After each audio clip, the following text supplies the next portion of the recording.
October of 2006, I ran the Royal Victoria Marathon.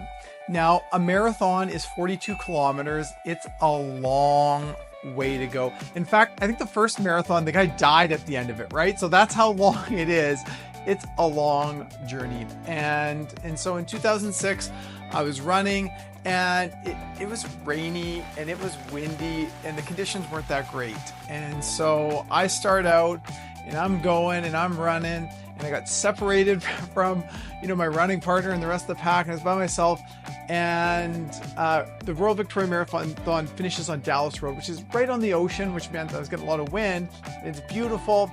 But there's a slight hill to finish it off. And if you're driving, you wouldn't notice, but I was running and that felt like Mount Everest.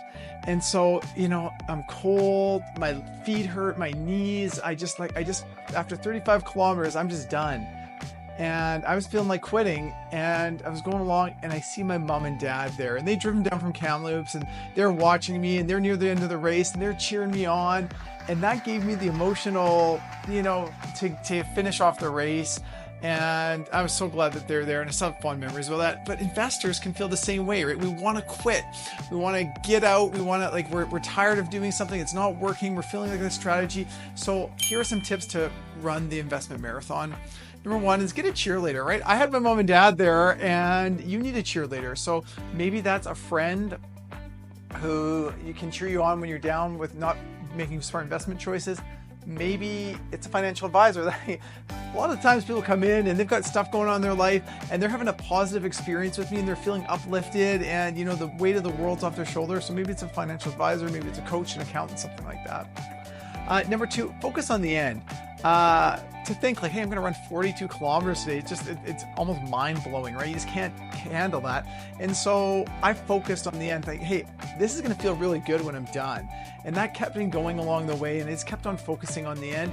And so with money, that might be thinking about what your end goal is going to be, and how you're going to get there, and what you're going to look like in the future, and what you're going to be doing. Number three, plan ahead.